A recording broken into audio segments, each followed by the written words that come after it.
할렐루야. 오늘도 주님께서 주신 복된 주일 주 앞에 나와 예배드리게 하신 하나님을 찬송합니다. 어린이 주일, 어버이 주일 이어서 오늘은 교사 주일도 맞게 되었는데요. 최고의 교사는 어떠해야 하는가 함께 나누고자 합니다. 자녀는 우리 가정에서 열심히 크고 있는 그 자녀들이 있잖아요.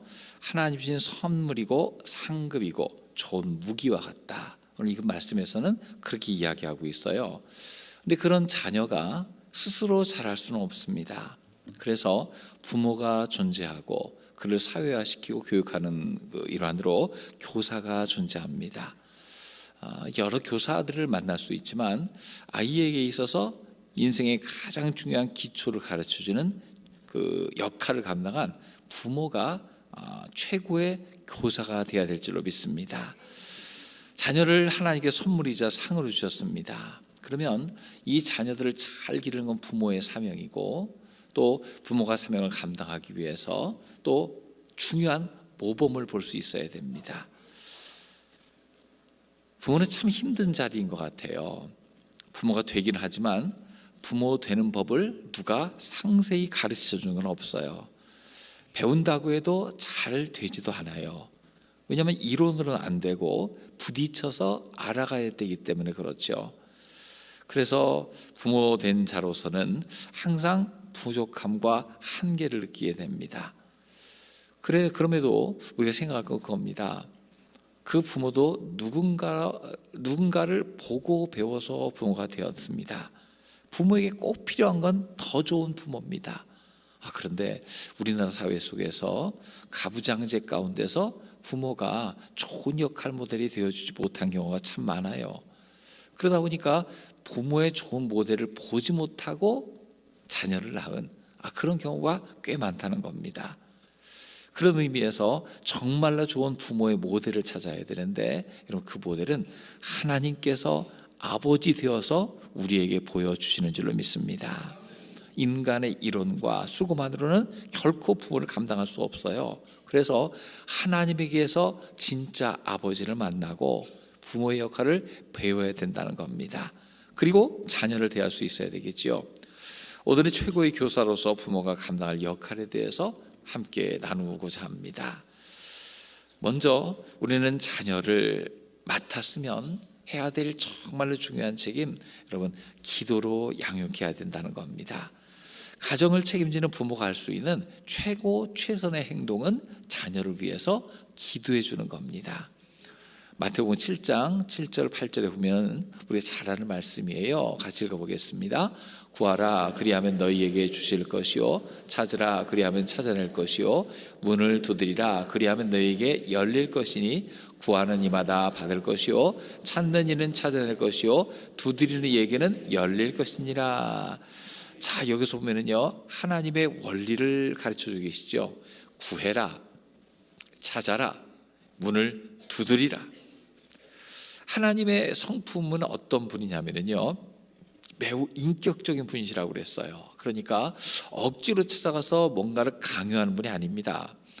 필요한 것이라고 내가 원치 않은데 떠맡기는 분도 아닙니다. 대신 인격적인 분이라는 건 무엇입니까? 대화할 수 있고 설득할 수 있고 가르쳐 주시기도 하고 소통이 가능한 분이라는 거예요. 그러니까 하나님은 우리가 찾아가서 기도할 때에 능히 응답해 주신다는 거예요.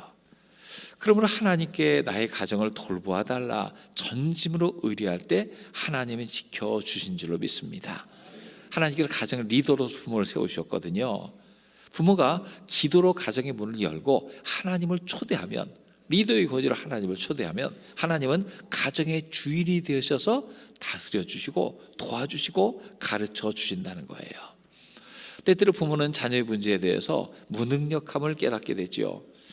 안타깝지만 아이의 삶을 대신 살아줄 수 없습니다. 아이의 질병을 대신 아파줄 수도 없습니다. 늘 따라다니며 지켜줄 수 없습니다. 그래서 할 수 있는 최선의 것은요, 기도할 수 있는 겁니다. 내가 기도할 때 하나님은 그 자녀에게 찾아가서 도와주시는 줄로 믿습니다. 나와 내 가족을 둘러싼 환경이 참 두렵고 무서울 때가 있죠. 그럴 때마다 하나님을 의뢰하는 것을 배워야 됩니다. 마태복음 21장 21에 보면 너희가 기도할 때 무엇이든지 믿고 구하는 것을 다 받으리라. 담대한 선언이죠. 기도할 때에 우리는 그냥 내가 소원하는 것 정도가 아니라 그것을 하나님 말씀에 비추어 보고 하나님 말씀에 합당합니다 라는 것이 확신되면 하나님 앞에 믿고 구합니다. 이 단순한 약속을 붙들고 구합니다. 그럴 때 하나님은 일하신다고 약속하고 있습니다. 우리들은 약하지만 강한 권세가 지신 하나님 앞에 나가는 거죠. 참 우리는 생각할 때 그렇습니다. 그래 품 안의 자식이라 내가 끼고 있을 때 함께 있을 때는 말을 듣는데 애가 학교 다니면서 친구 사귀면서 바깥으로 나돌면서 그때부터 내 말을 안 듣고 딴 데 귀를 기울여요. 그럴 때가 있잖아요. 그때부터 가정에서 참 어려움이 있어요. 영적 싸움이 일어나요. 자녀와 부모 사이에서. 왜냐하면 그것도 이유가 있습니다.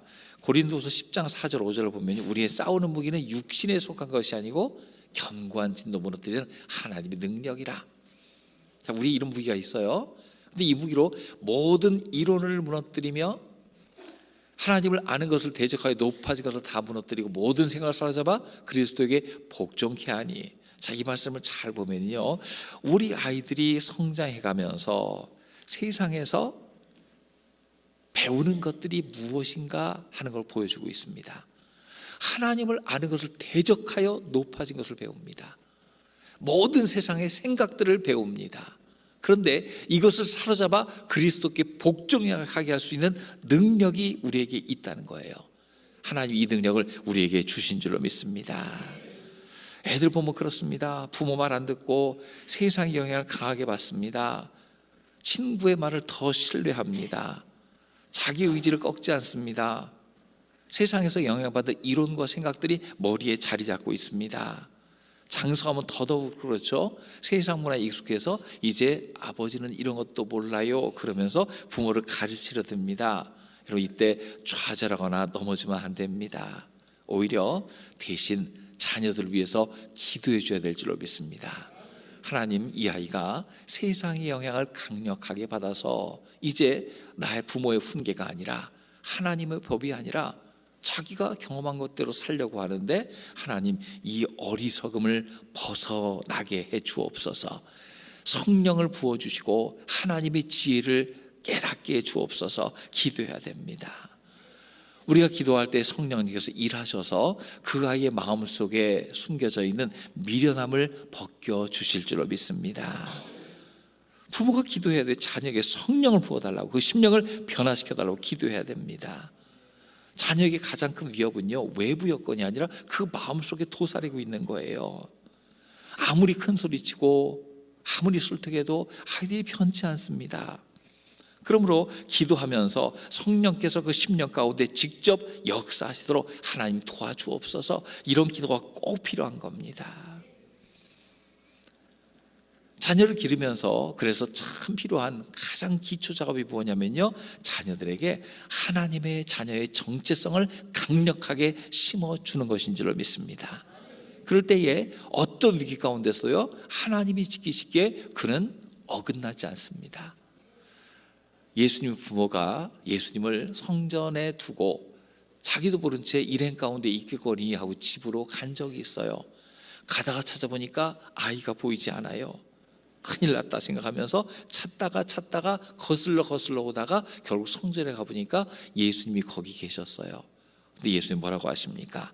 누가복음 2장 49절을 보니까요, 예수님이 하시는 말씀이 어찌하여 나를 찾으셨나이까? 내가 내 아버지 집에 있어야 될 줄 알지 못하셨나이까? 여기서 보면 예수님의 정체성이 어떤지를 알 수 있습니다.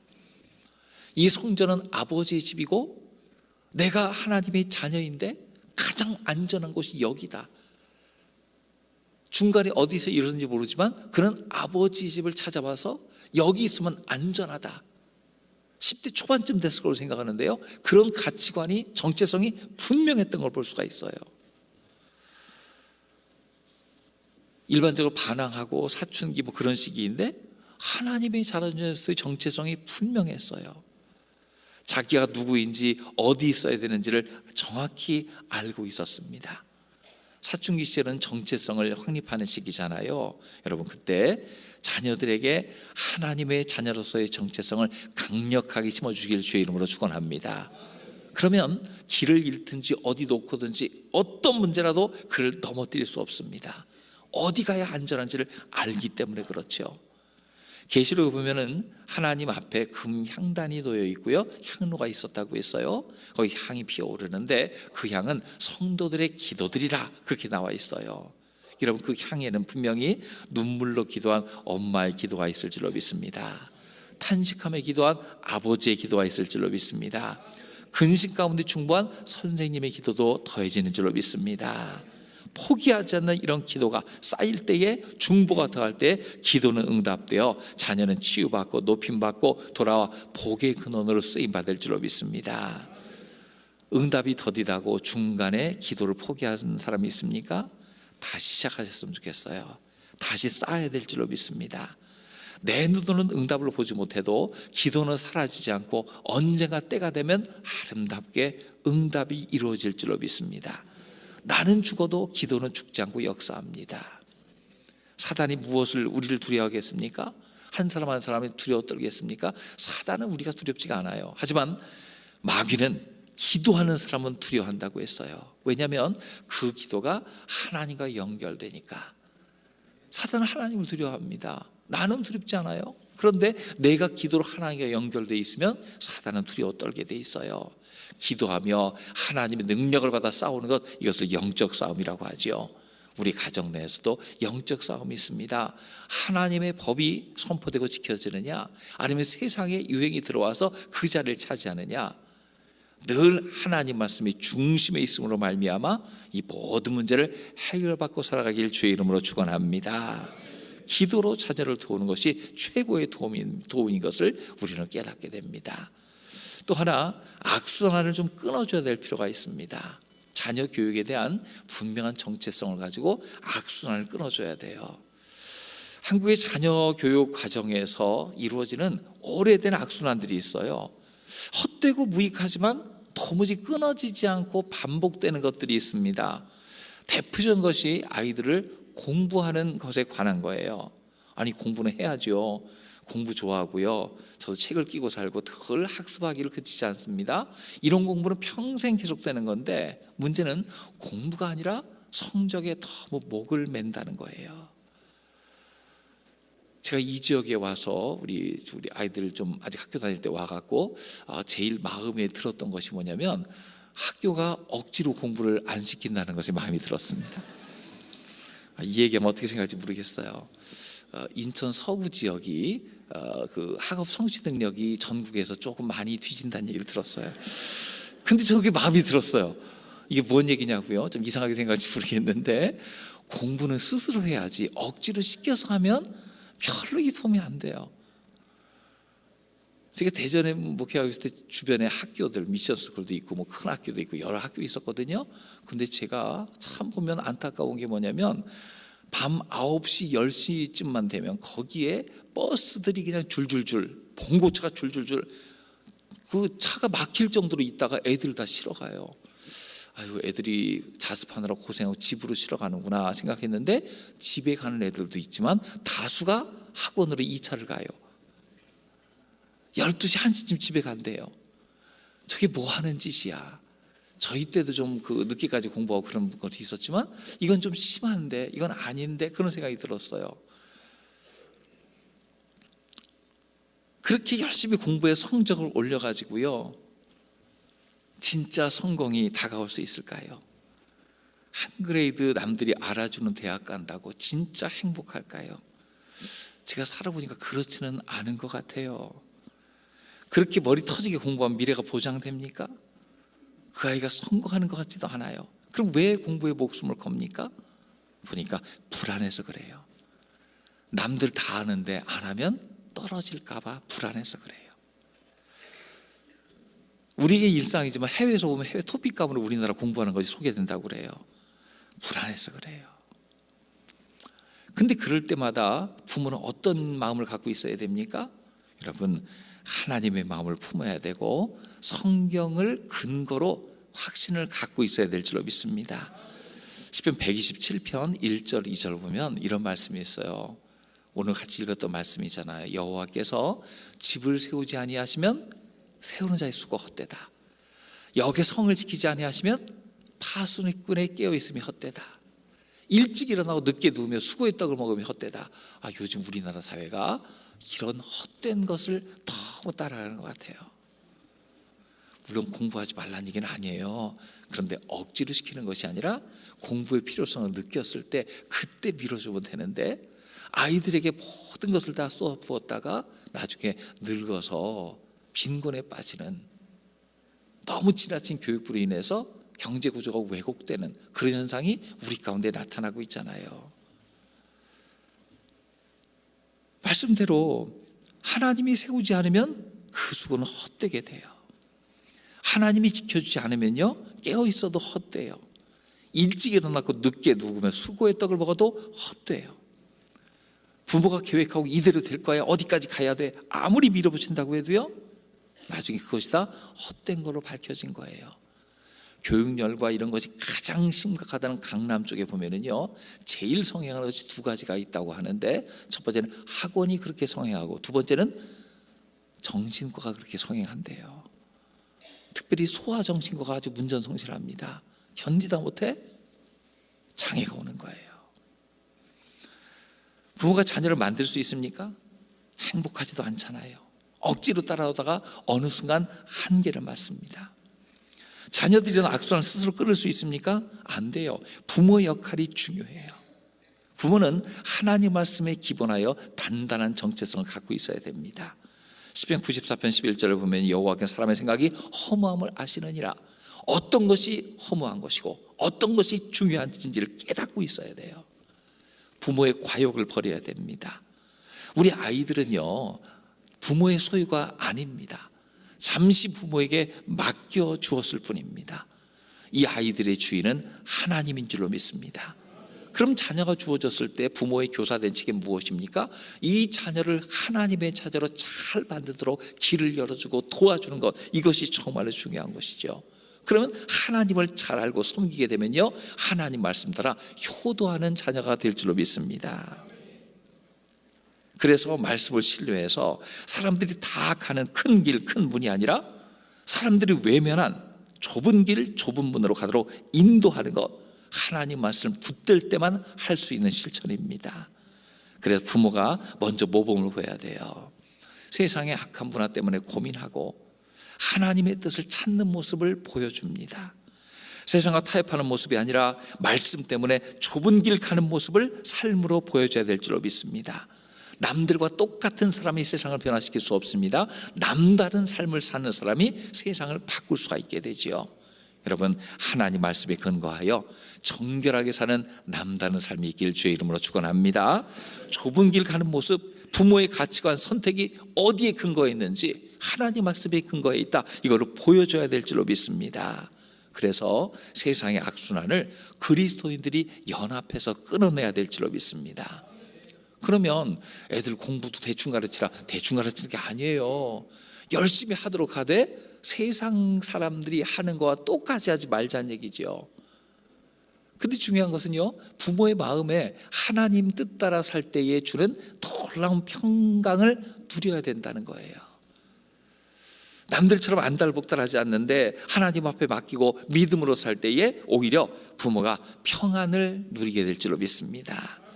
자, 부모의 모습이 그럼에도 불구하고 그런 선택을 하면서 조마조마한 것이 아니라 이건 바른 길을 가는 거다, 하나님 원하시는 길이다, 평안을 누리면은요, 그것이 자녀들에게도 동일한 평안을 줍니다. 우리 사는 세상 불안하잖아요. 참 위험한 일도 많잖아요. 볼 때마다 불안하고 초조한 모습 보면 안 됩니다. 저도 가끔씩 깜짝 놀래요. 멀쩡히 길 가다가 길바닥에 꺼지는 일이 자꾸 나타납니다. 외국에 보니까 공연장 갔다가 공연장이 무너집니다. 해외에서는 지진이 일어나고요, 지금도 전쟁을 벌이고 있어요. 참 불안하죠. 그러나 이런 스트레스와 문제들을 껴안고 사는 것이 아니라, 그런 것이 사람을 편히 잠들지 못하게 하지만 이 모든 문제를 다 통틀어서 하나님 앞에 늘 맡기고 주님의 인도하심을 구하는 모습, 이 모습이 자녀들에게 평강을 주는 줄로 믿습니다. 성경은요, 사람이 평안을 누리며 살 때에 어떤 은혜가 주어진다고 하냐면요, 잠을 잘 잘 수 있다고 얘기해요. 시편 127편 2절 후반에 뭐라고 나옵니까? 자, 앞에 이건 헛되고 이건 헛되고 얘기하면서, 그러므로 여호와께서 그의 사랑하신 자에게는 잠을 주시는도다. 세상에서 안달복달하는 삶이 아니라 하나님을 사랑하는 삶을 사는 사람, 즉 하나님의 계심을 인정하고 그를 주로 모시고 사는 사람은요, 평안히 잠을 잘 수 있는 은혜가 주어지는 줄로 믿습니다. 이 모든 불안, 불면증 이런 것의 근원에는 여러 가지가 있지만은요, 대개가 시대가 주는 불안감, 환경이 주는 위협, 사람으로 인한 스트레스, 그런 것을 해결하지 못할 때에 잠이 안 오고 몸의 호르몬 불균형으로 인해서 깊이 잠들지 못하고 그런 일이 있어요. 근데 하나님을 믿고 그에게 의지하는 사람은 무엇을 깨닫게 됩니까? 날 둘러싼 온갖 문제들보다 훨씬 더 크신 하나님이 계심을 깨닫는 거예요.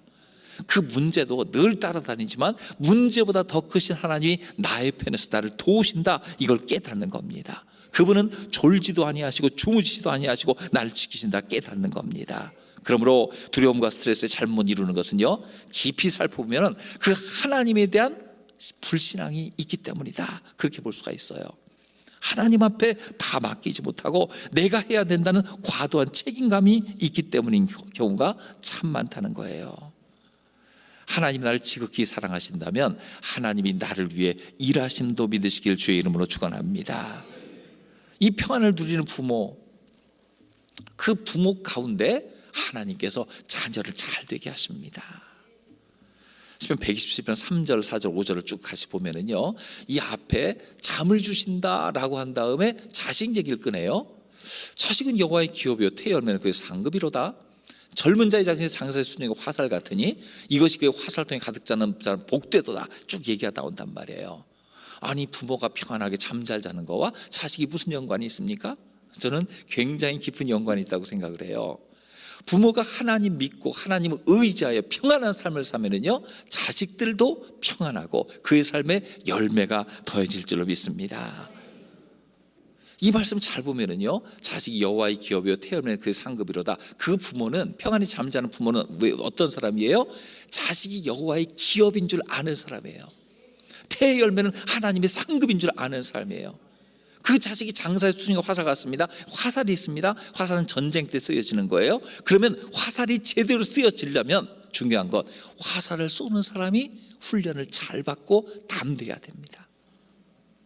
좋은 무기를 갖출 뿐만 아니라 관역을 맞출 수 있도록 체력과 영역을 길러서 쏠 때에 그 화살은 엉뚱한 데로 가지 않고 제대로 관역을 맞추게 됩니다. 전 이야기를 공부 묵상하면서 그 생각을 했어요. 하나님 화살을 주셨으면 화살을 쏘는 내가 잘해야 되겠구나. 좋은 화살, 체력, 훈련, 이것을 통해서 그 화살이 적중될 수 있도록 도와줘야겠구나. 부모의 역할은 바로 그런 겁니다. 내가 믿음을 가지고 하나님을 섬기는 법을 보여주는 법. 그럴 때 자녀들은 안심하고 성적이 중요한 것이 아니고 세상의 흐름이 중요한 것이 아니라 하나님이 도와주는 것이 제일 중요한 거구나 믿고 따라가게 된다는 거예요. 그런 실천이 저 여러분 가정에 가득하길 주의 이름으로 축원합니다. 아이들이 헷갈릴 때 교사가 이런 것을 전해주어서, 부모가 미진한 건 교사가 보충해주는 역사가 일어날 줄로 믿습니다. 하나님이 일하시는 거죠. 예수님 이야기 중에 참 인상적인 이야기가 있어요. 풍랑치는 바닷속에 예수님께서 배 아래에서 주무셔요. 워낙 피곤하게 일도 많이 하시니까 주무시고 계시단 말이에요. 제자들이 안달복달 불안해서 펄펄 뛰다가 예수님 어디 계신가 하고 가보니까 아래 주무시고 계시단 말이에요. 그러면 이 제자들이 어떻게 해야 됩니까? 그때 아직 미숙한 제자들이 예수님께 우리 죽게 된 걸 안 돌아보십니까? 아니, 풍랑 때문에 흔들리는데 제자들이 흔들 기간이 왜 좀 얼마나 더 흔들렸겠어요. 그런데 제자들이 성숙했다면 생각해야 됩니다. 예수님이 주무시고 계신 거 보니까 이거 위기가 아니네. 그리고 나도 같이 잘까 하고 예수님 옆에 이렇게 같이 자면 돼요. 그게 성숙한 신자입니다. 예수님이 평안하면 나도 평안하면 돼요. 이 위기 속에서도 아무렇지 않으면 나도 그러면 돼요. 이게 믿음 있는 태도입니다. 우리 부모가 하나님을 의지하여 어떤 위기 속에서도 의연한 모습, 담대한 모습, 평안한 모습 가질 때에 우리 자녀들에게도 그 평안과 믿음이 전수될 줄로 믿습니다. 하나님이 자녀를 지켜주십니다. 하나님이 주인 되시거든요. 그 하나님 앞에 기도로 맡겼습니다. 삶으로 보여줬습니다. 그렇게 살도록 계속하여 권면할 때에 우리 가정은 주 안에서 늘 평안을 누리는 복된 가정, 믿음이 대를 이어 전수되는 귀한 가정이 다 될 줄로 믿습니다. 그런 아이들이 교회에 모여 있을 때 이 믿음이 교사들을 통해 전수하고 교인들의 중보를 통해서 가득하여서 우리 자녀들 삶에 이 위기를 맞은 세상을 치유하는 요셉과 같은 복이 더해질 줄로 믿습니다.